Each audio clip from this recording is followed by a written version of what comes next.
Verið velkomin í Hljómahöll, þar sem fullkomin aðstaða fyrir árshátíðir, veislur, ráðstefnur og viðburði af öllum stærðum og gerðum. Við þjónustum þinn viðburð frá A til Ö. Nánari upplýsingar á hljómahöll.is.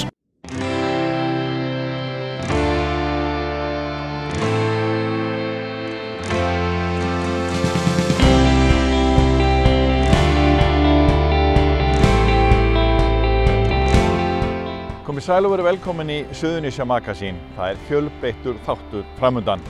Við skoðum meðal annars glæsilega breytingar sem hafa verið gerðar inni í sporthúsinu, en fyrir árið 2006 var þetta íþróttahús varnarliðsmanna.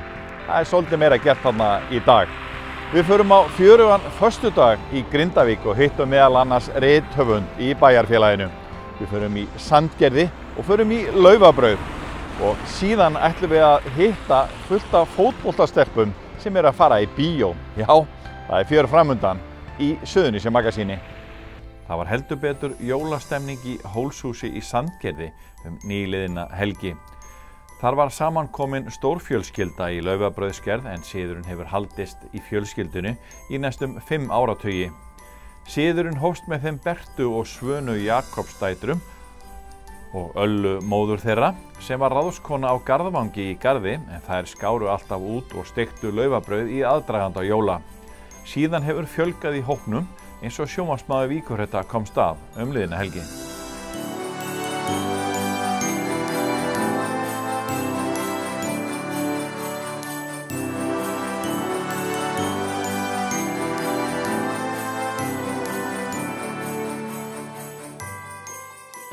Segðu mér söguna á bak við þessa laufabrauðsgerð ykkar. Þetta hófst á Melbraut 19 í Garðinum fyrir örugglega 30-40 árum. Þegar við erum bara krakkar. Þá byrja mömmur okkar með Öllu ömmu sem var ráðskona á elliheimilinu í Garðinum að gera laufabrauð. Og síðan þá hefur þetta alveg verið, og eftir að mamma dó, þá fluttum við þetta hingað til Helguhrannar. Þannig að þetta er 20. skipti sem við erum með þetta hérna í Hólshúsi. Og þetta hefur stækkað ár frá ári? Já, það stækkar fjölskyldan, sko. Það eru komin 3 ættleiðir. Já. Þannig að það er einhverju tugir að mæta í laufabrauðsgerð? Já. Mest hefur verið held í 50.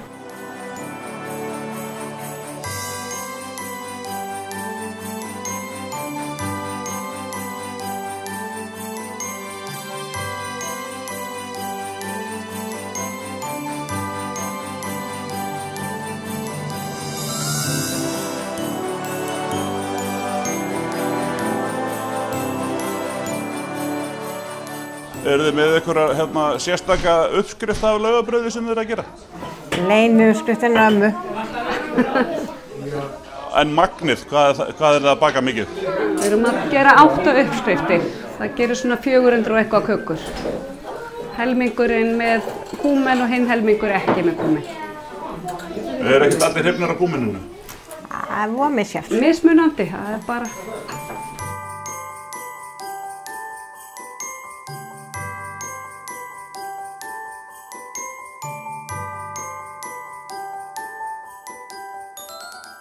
Þetta er aðeins meira heldur en laufabrauðsgerð, því það eiginlega má segja, þetta sé ættamót svona bara í byrjun aðventu. Já, algjörlega. Við komum allir með eitthvað á hlaðborð og sumir mæta bara til þess að koma í kaffibúð og hitta fólk, og aðrir eru duglegir að skera út. Og það er engin afsökun að mæta ekki, þetta er ákveðum árs fyrirvara. Hvenær verður? Í kvöld verður fundi næsti dagur. Þannig að það er engin Oftast er afsökun. þetta svona mánuði fyrir jól, þannig að flestir hafa svona þægilegan tímaramma. Hversu mikið mál er að gera laufabrauð? Það er nú Sigga aðal hnoðarinn í þetta.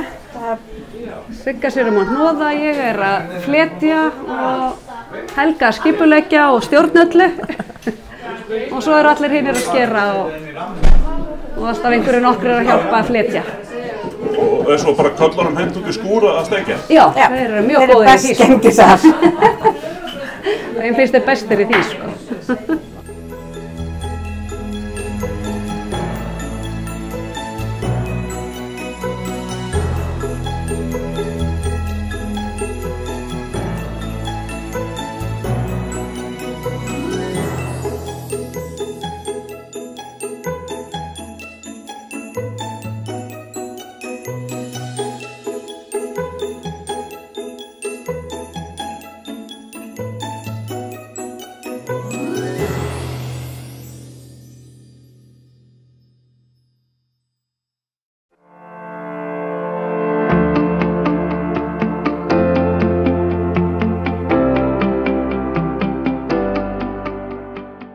Þegar Suðurnesjamenn voru að ná sér upp úr bankahruns aðstæðum sáu margir tækifæri hér og þar.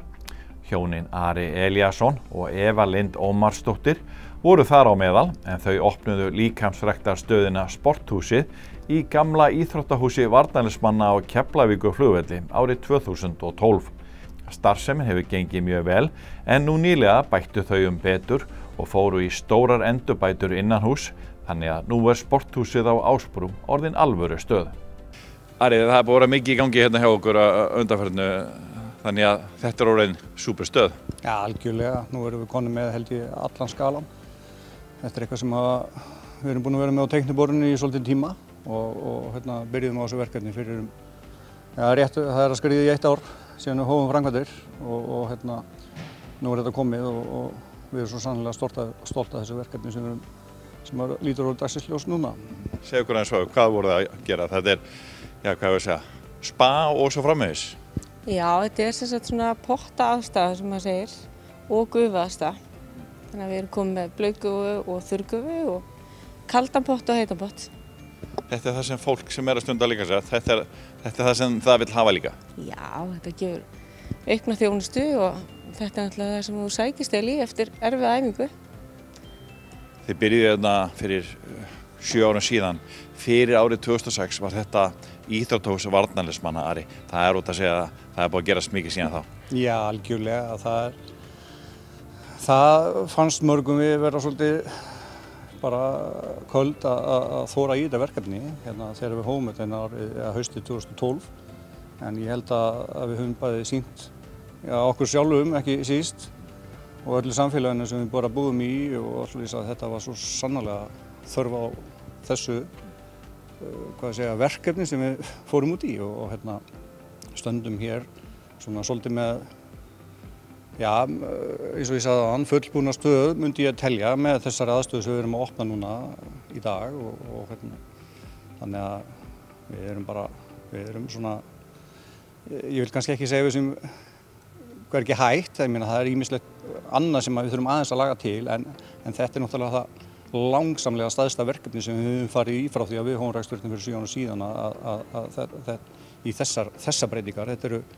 Þetta eru það bil 500 fermetra svæði sem við erum búin að vera að vinna á og þetta er virkilega töff að vinna með iðnaðarmennin nánast með viðskiptavinnin í fanginu. Við erum búin að vera að halda óskertir í þjónustu allan þennan tíma sem við erum búin að vera í þessum framkvæmdum og það er ansi töff að gera það.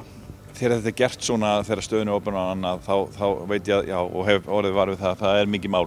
En hvernig er svona lagað gert þegar svona aðstæða sett inn í eftir á?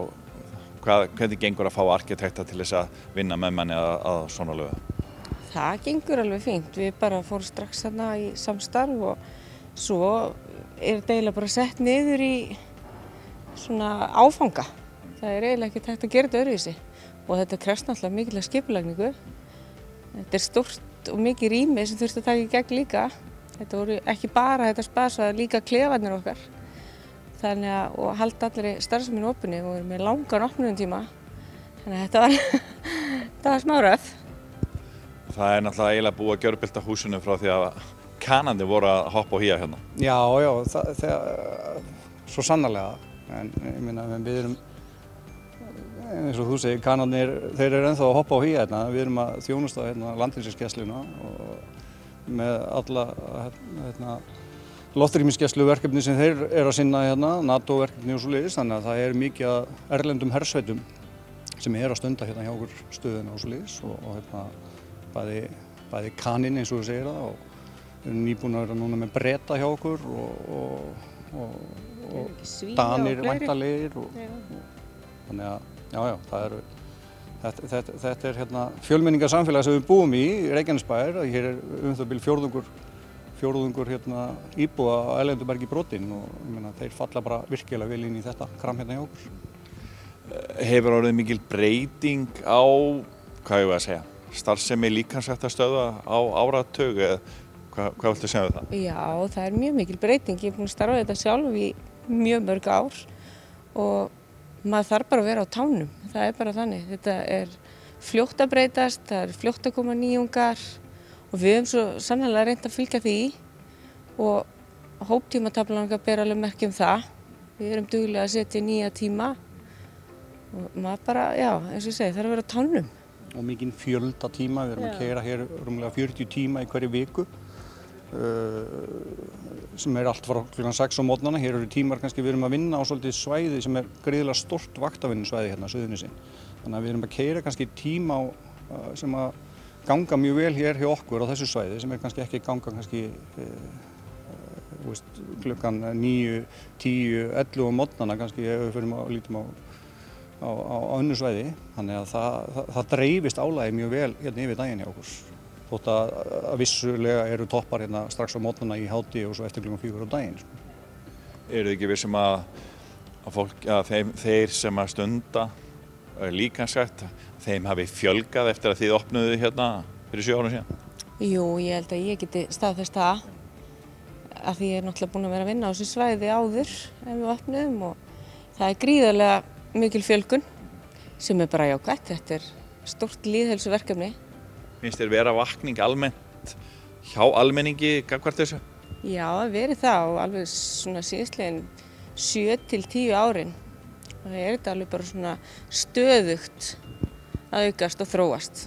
Það er alveg frá ungu fólki yfir í eldri borgara? Já, hér koma börn inn bara sem eru bara í hérna, hvað segir, litlum bílstólunum sínum sem koma með mömmunum aðalega sínum sem koma hérna og koma til okkar í barnagæslu strax á morgnana þegar mæður eru í hérna, fæðingarorlofi og svo þannig að þau byrja mjög ung inn í hjá okkur og ég held að elsti viðskiptavinurinn hjá okkur sé 83 ára gamall og svo erum við með frábært verkefni sem að Dr. Janus Guðlaugsson er hérna, með okkur hérna í Reykjanesbær, heilsueflandi samfélag, 65 ára og eldri sem kom inn til okkar núna í haust og hérna hefur fallið mjög vel hérna inn í þetta kram hjá okkur.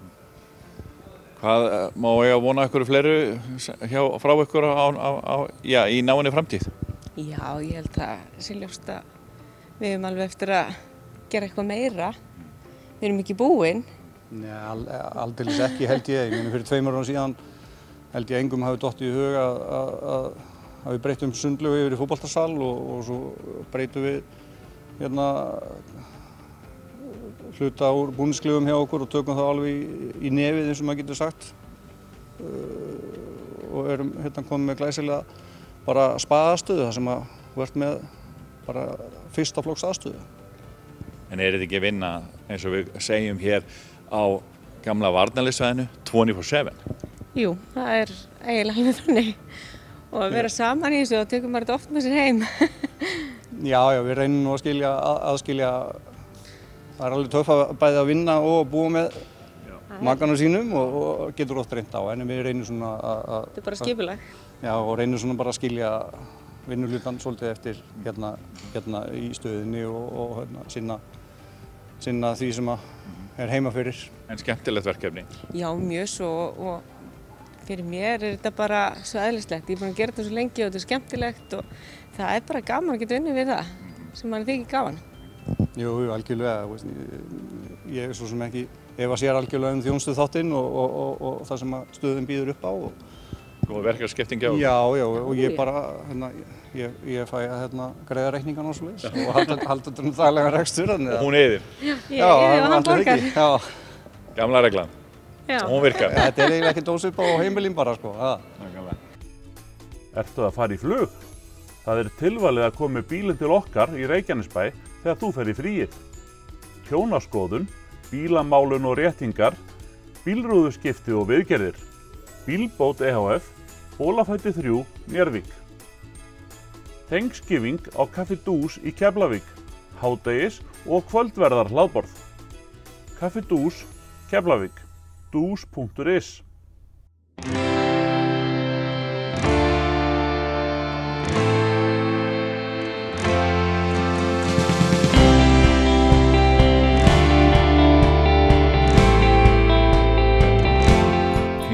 Föstudagur var haldinn í Grindavík í 8. sinn í síðustu viku.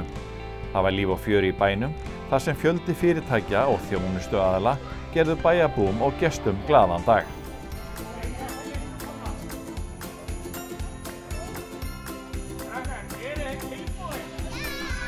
Eins og mörg undanfarin ár bauð Þorbjörn HF upp á fisk og franskar, en í tilefni dagsins komu til landsins færustu kokkarnir frá Fish and Chicken og Churchills í London, en þessir veitingastaðir eru stærstu kaupendur á þorskflökum frá Þorbjörni þegar kemur að þessum þjóðarétti Breta.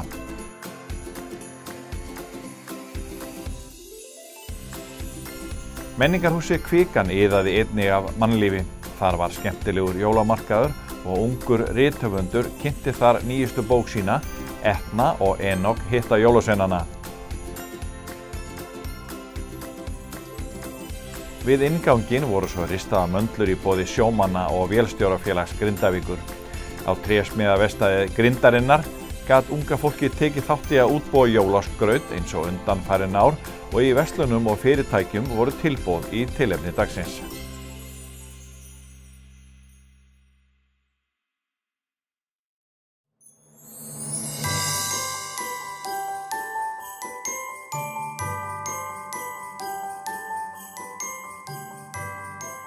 Sigríður Etna býr í Grindavík en er fædd og uppalin á Tálknafirði.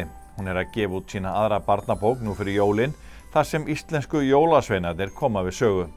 Hilmar Bragi hitti höfundinn á bókasafninu í Grindavík. Ég heiti Sigríður Etna og ég er 28 ára og er fædd og uppalin á Tálknafirði. Ég er yngst í 9 manna systkinahóp og á 2 stelpur hér í Grindavík og bý hér með þeim og manninu mínum. Ég hef alltaf lesið mikið og svo tók ég áfanga í framhaldsskóla barnabókmenntir og þá kviknaði áhuginn á góðum barnabókmenntum og ég var búin að kaupa mjög margar barnabækur áður en ég átti stelpurnar mínar og við eigum mjög mikið af bókum heima. Maðurinn minn er alltaf að segja að nú sé komið gott, en ég held að það sé aldrei komið nóg, sko. Þóttu ég meira segja duglega að koma á bókasafnið og taka bækur. Hver er svona hugmyndin á bakvið fyrstu bókinu sem gafst út fyrir 2 árum síðan? Þegar ég átti stelpuna mína, 2014, þá var hún heima mjög lengi. Hún komst ekki á leikskóla fyrir að vera 2 ára og voru mjög duglega að fara vestur á Tálknafjörð til foreldra mína, en þau fluttu í sveit fyrir 8 árum. Og þegar ég fylgdist með henni í sveitinni og bara náttúrunni í kring, hvað hún naut þess í rauninni, þá langaði mig einhvern veginn bara að leyfa öðrum að njóta og skrifa svona hefðbundna, eða svona sögu íslenska hefðbundna sveit með smá svona aukadýrum eins og eru í hérna sveitinni á mömmu mín og pappa, eins og býflugur. Svo með seinni bókina mína, að þegar fyrsta bókin kemur út, þá kom ég hérna á bókasafnið og ætlaði að taka jólabækur fyrir stelpuna og þá fannst mér úrvalið ekkert vera neitt rosalega mikið. Og þá kom hugmyndin, já ok, næst skrifa ég jólabók. Já, þetta eru systkini Etna og Enok í báðu bókunum og nöfnin frá þeim, gaman að segja frá því, er að þegar ég var í háskólanámi, ég heiti Sigríður Etna og það var strákur með mér í náminu sem hét Hjalti Enok og vinkona mín sagði, ef ég eignast tvíbura þá ætla ég að skýra þau Etna og Enok. Svo var ég að hugsa hver aðal persónan ætti að vera og þá hvað, já, ég hef þetta bara tvíbura og Etna og Enok hljóma bara mjög vel. Og eru þá þessar sögur skrifaðar út frá þeirra sjónarhorni? Já, í rauninni bara það sem þau gera. Textin er mjög einfaldur, sérstaklega eins og í fyrstu bókinni, að því að mér langaði að vera bæði einfalt að lesa fyrir börn og líka þegar börn væri byrjuð að lesa sjálf, þannig að letrið er mjög gott. En svo seinni bókin, þá er svona helmingi meiri texti, það sem eru svona samtöl á milli þeirra, aðeins flóknari. Etna og Enok hitta jólasveinana, það er hugmynd sem ég fekk bara frá sjálfur mér, því að mér eins og svo mörgum öðrum börnum langaði að hitta jólasveinana, allan þegar ég var stelpa og meira áhugi þá heldur en kannski í dag. En þá er hún þannig að hún spannar eiginlega öll íslensku jólin. Þegar að krakkarnir, Etna og Enok, setja skóinn út í glugga og svo hverri opni er þá nýr jólasveinn og þau beita ýmsum brögðum við að ná jólasveininum. En svo að lokum þá komast þau loksins upp í Grýluhelli og hitta alla jólasveinafjölskylduna. Alla bræðurnar, jólasveinabræðurnar, jólaköttinn og Grýlu og Leppalúða. Svo er opnað með aðfangadag og svo lokum 13. Og þetta er ekki bara saga, hún er mikið myndskreytt og þú ert búin að vera í samstarfi við listakonu við að myndskreyta bókina. Já, ég er með ansi færa listakonu. Hún Freydís Kristjánsdóttir, foreldrar okkar eru systkini og þannig að hún að vestan líka og hún hefur unnið í mörg ár við myndskreytabækur og ég sé sjálf ef það einhver bók þá laðast ég bara að myndunum hennar af því að hún ótrúlega fær og stundum fengi svona smá samviskubit af því að ég var kannski pínu krefjandi í upphafi í fyrstu bókinni að þá sendi henni held ég 40-50 ljósmyndir hvernig allt átti að vera því ég vildi hafa þetta nákvæmlega eins og hjá mömmu og pappa en hún endaði að fara í vettvangsferð bara af því þetta var orðið held ég svo mikið af óskum hvernig ég vildi hafa hlutina en svo í seinni bókinni þá kannski var aðeins meira svona frjálst. Fyrir hvaða aldur ertu að hugsa þessar bækur? Þetta fyrir öll börn? Eða þetta ég bara fyrir foreldra að lesa fyrir börn líka? Sko, með fyrri bókinu allavega mikið ömmum og öfum sem hafa keypt bókina og þau náttúrulega duglega að lesa fyrir börn. En þetta svo erfitt með aldur, af því þú getur verið með einhvern í 4. bekk sem á erfiðara með að lesa heldur en einhver í 1. bekk. Bækurnar mjög góðar fyrir 1. bekkina í grunnskóla til að byrja að lesa. En svo segi ég líka þótt að börn séu byrja að lesa þá eigum við alltaf að lesa fyrir þau. Og ef þú ert með yngri börn þá bækurnar báðar svo vel myndskreyttar að það vel hægt að tala út frá myndunum. Þannig ég myndi segja þetta sé alveg bara frá 2 ára og upp í 8-9 ára gamla krakka held ég. Ég kom hérna þegar þú varst að kynna bókina þína á 4. föstudegi og það var sannarlega fjör þegar þú varst að kynna bókina. Það var bara margir að kaupa bækur. Já, þetta gekk rosalega vel og það hefur gengið rosalega vel með báða bækurnar. Ég alveg mjög glöð með viðtökurnar af báðum bókunum. Fyrsta útgáfahófið var hér á bókasafninu og þá ætlaði ég að lesa og þetta var í 2 tíma en ég var í 2 tíma við Freydís bara að árita bækur og selja, þannig að það var aldrei lesið. Svo fannst mér svo tilvalið að vera með þetta á 4. föstudegi og það var rosalega góð stemningin bara þetta kvöld og veðrið æðislegt og það hjálpaði eflaust mikið til og fólk líka bara búið að hrósa manni mikið fyrir og já, þetta var mjög 4. föstudagur allavega. Eru systkinin Etna og Einunga á leiðinni í fleiri ævintýri? Já. Mér langar mjög mikið, ég sé fyrir mér 2 aðrar bækur en þau ætla ekki að koma fyrir næstu jól allavega.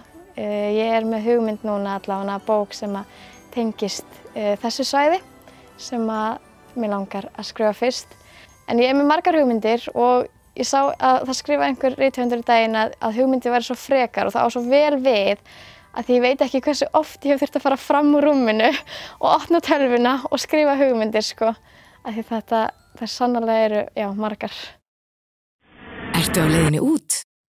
Það alltaf ódýrara að bóka bílastæði við Keflavíkurflugvöll fyrirfram á kefairport.is. Einfaldaðu lífið, tryggðu þér stæðið og borgaðu minna í leiðinni.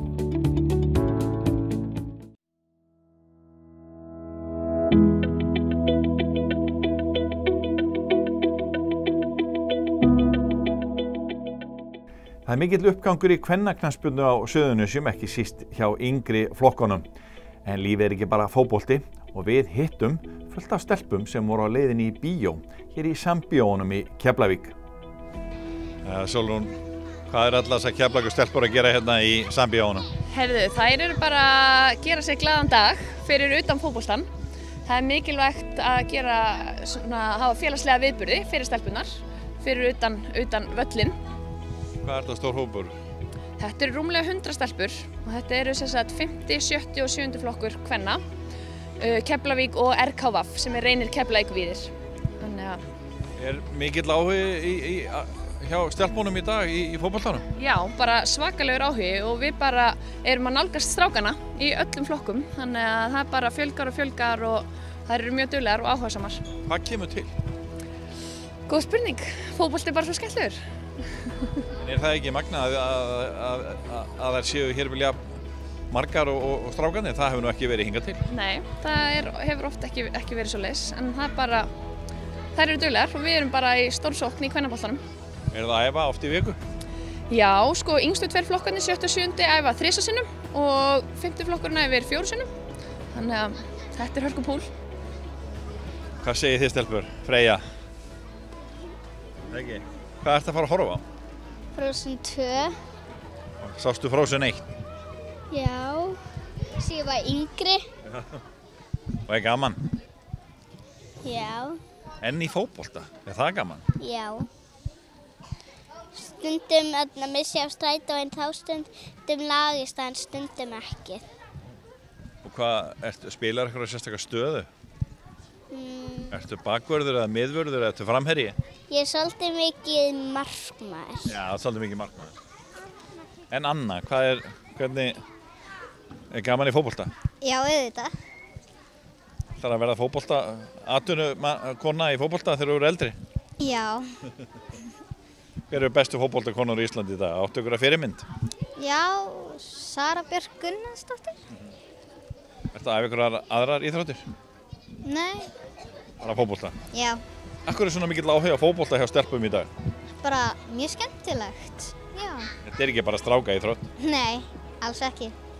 Þetta fylgjast með einhverjum, eru stelpunar að fylgjast með svona elstu stelpunum í dag eða meistaraflokki og svoleiðis og jafnvel kannski enska boltanum eða eitthvað? Já, já. En Frozen, hvað er svolítið stemming að fara með öllu stelpunum á Frozen? Já, þetta. Ekki? Jú. Góð mynd, heldur við? Já. Heyrðu, við komum að setja á æfingu hjá okkur, við ætlum bara að koma að kíkja okkur í bíó núna, er það ekki í lagi? Jú. Og sjáum við ykkur hvað eru góðar. Já. Takk fyrir og góða skemmtun. Takk. Leið við þökkum fyrir áhrifið viljum við minna á aðra miðla Víkur frétta.